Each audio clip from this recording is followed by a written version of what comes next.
lot of people set goals, but they're not real goals. And real goal or fake goal, I would say is determined by something like this. It's Your own commitment and self-belief. If you yeah, believe, yeah, you will. You will find a way because there's so many ways to accomplish things that there is no way that something isn't accomplishable realistic if you just really want. so if someone asks like, what does COE do? What does Kyber.org do? Right? What does the seven teachings do? Right? Or what's like the whole philosophy? It's basically in one sentence, I help you figure out what you want and how to get it. It's literally those two things. What do you desire most in life? I help you figure that out and how to get it. Because most teens and I mean 16 to 25, talking about like from time you're in high school until you're through college, most teens don't know what they want even. They don't know what to want. They don't know where to go. Should I do software engineering? Should I do this? Very few like yourself where you've started at a very young age to do software engineering. You already know what you want. You know, you want to be an entrepreneur. You know, you want to code. You know, you want to do all these different things. So Yeah. it's easier because you know what you want to an extent, right? Because there are obvious levels and levels deep. So it's never a one thing. It's more like an iterative cycle. It's more like a loop, like know what you want, how to get it, and then know what you want, how to get it, figure out what you want. You have to keep figuring out what you want throughout life because if you keep getting the things you want, you'll need to want new things. If you don't want new things, then one of two things have happened. Either you've reached nirvana or you're depressed. Okay. So to me, I don't like working against the flow because people kind of like take a lot of these things that are natural to us and they try to use them against you. Sex, they use against you. They'll be like, oh, you can't cover yourself. You cover your body in public. You have to be covered up and women have to be covered up and stuff. And they'll blast billboards or blast advertisements with like half naked women to get you to buy beer or buy cars and shit. So it's like it's deceptive. It's basically dual programming. It's programming you that this is taboo, and I'll use the taboo against you to make you buy stuff. It's evil. It's core fucking evil. So figure out what you want. Yeah. People reach towards like the forbidden and towards the what they don't have like instinctively. So that's why you have to figure out what you really want because someone might say like, oh, I want to do cocaine. Like, oh, I want to get high or I want to party, I want to hang out with friends or whatever. It's like, is that a wish? Is that like wishful thinking? Is that like something that you kind of want? What do you really want? What do you truly desire? And I almost feel it's almost like the devil coming and saying, what is it that you desire? What is your ultimate desire? And there's a TV show called Lucifer, and Lucifer comes to people and he wants to do a deal with them, right? A deal with the devil. A deal with the devil where Mhm. Lucifer comes and he's like, what is your biggest desire? What is your ultimate desire? And people don't know how to ask is the thing. People are like, oh, I want lots of money or lots of freedom, or I want people say all these things where they miss the mark and they're going after goals that aren't their own, whether according to transcripting reality or not their door. You have to figure out what your door is, right? Because you might be going after Atlas and God forbid, but maybe it's possible Atlas is not your door. If it's not your door, you won't have any satisfaction from it. You won't make any money from it. It's not going to work for you. You can only basically access the things that are your door. The things that are your door are the things that are truly aligned, not from your brain, but from your heart. And I didn't understand what the hell this means. What does it mean heart? What does it mean brain? Because for me, and for a lot of people who are intellectual, they're all brain. They're all in the, they call them all in the head. And they had this doctor of osteopathy, basically a medical doctor in the US, DO.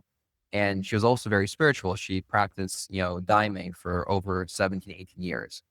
And she had all these different types of mechanisms that were non-scientific. And it's hard for me to like trust or like take seriously people who are like very shamanic in nature.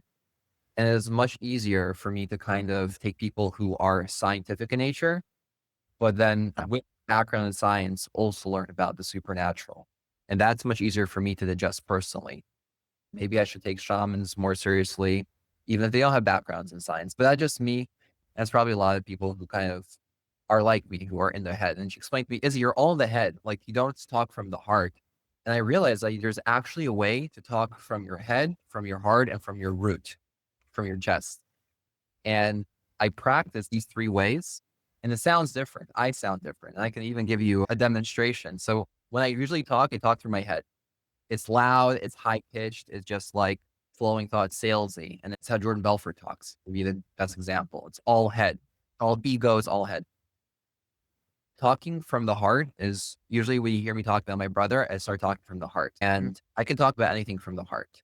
So I can think about something I really care about, something that means something to me.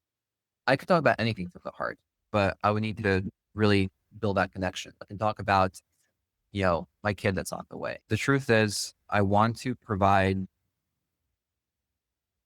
a happy home and a relaxed atmosphere to give my child the ability to grow, to succeed in life in ways that I myself was not because I wasn't given that level of love, care, and mentorship.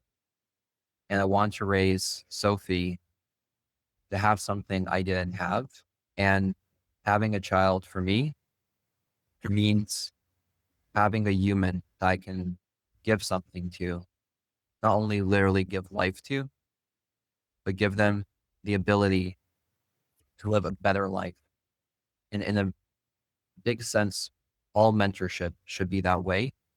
Mentorship starts with your own children and it extends to other people's children who don't have the capacity, the time, the resources, or the knowledge to be able to really uplift and raise their own kids. And in a sense, it's a form of adoption. Mentorship, true mentorship, is adopting someone else's child for a short time or for a longer time and giving them everything that you can give them from your heart to truly help them grow. Yeah. Do you see the energy change as well? Yeah, yeah. So it's like I don't know how to explain it, but you like became more sincere. Like, You can't explain it. It's not science. It's totally shamanic in nature and it's totally real. You can only experience it and see it. I'm going to get a little bit biblical with you, but it's almost like, again, I'm not stating this as fact as that is written in the Bible. I'm not saying this actually happened or did not happen. I'm just saying this is the thing. And it basically talks about when the nation of Israel, the Jews were given the Bible, the Torah. It says mhm. that God took the entire mountain that they were standing on and flipped it over them like a barrel and said, either you accept this now or I'm going to kill you here on the spot. And they're like, okay, we already committed to this prior. We're not going to back out now. So I would imagine the entire concept of receiving the 10 commandments, five massive volumes of law and how to live your life and all this and all of that. Imagine that whole experience is something you can write about. But if something like that occurred or happened, it's not something I can really give over to you. You kind of had to be there to experience that sort of thing, to experience this near death experience to kind of push you into a certain faith. And that's people who almost die in a car crash or escape death. They become very faithful. They realize that their life is so limited and they have to do more. It's one of those things that can talk to you about the experiences you have in different dimensions, but you have to experience it. That's where science stops and the supernatural begins. It's the things that we can't quantify, even with words. It's something you have to experience. And it's something as small as just being sincere or talking from the heart, or even understanding there's an option to talk from the heart, right? That's my natural thing. That's straight back to the head. So there's a third one. The third one is from the root. There's a very famous speaker and former president that exclusively talks from the root. And I learned how to do that as well. So if I want to command an audience or command a room or get people's attention, and I want to be conscious about this or even make it my habit, I can do talk from the root. Barack Obama is an excellent example. Oh, Now, if I talk to the root, you can turn your camera on. You might get freaked out a little bit. So bear with me here. okay.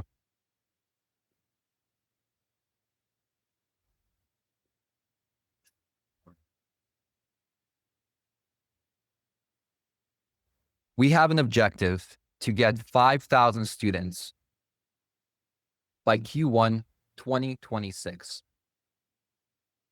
You need to change the way you think about acquiring users. It has to be intentional, specific. You have to track the metrics.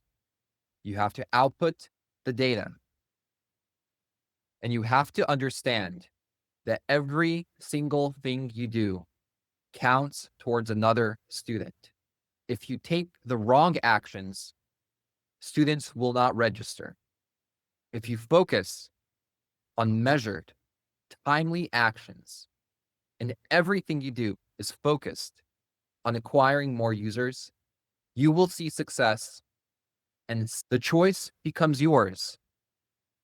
Will you focus on actions that bring the company more students, or will you fail to achieve your chosen objective? That's crazy.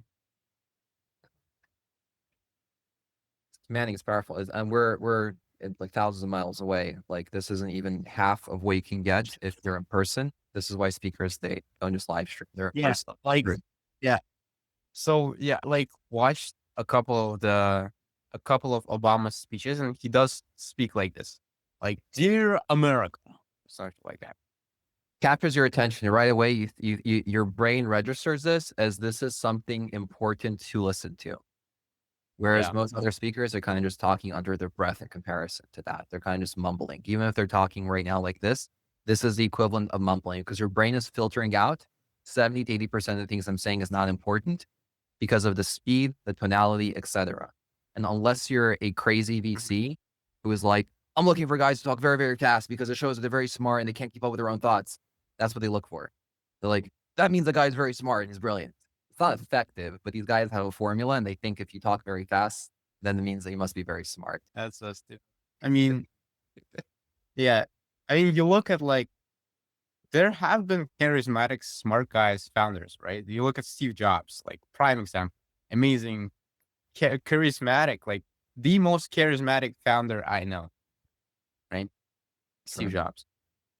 Or they don't know because everyone that works with him thinks he was a colossal asshole. And then he reads his book. He's a colossal asshole. So my dad's like that, actually. He's crazy charismatic. Like, I don't know how he goes anywhere. He can't go anywhere without flirting with like every fucking woman, making her fall in love, and just like doesn't fucking follow up or do anything. Okay, he's like incredibly loyal to my mom, but like at the same time, he's super fucking charismatic. Like to the point where it's like cringe. It's cringe, cringe. Like, so I think this is what, yeah. So this is like what COE does. That's what we do. We help you figure out what you really, really want and how to get it. That's it. And how we articulate that message, it makes a big fucking difference. Fool and I always knew that I would love you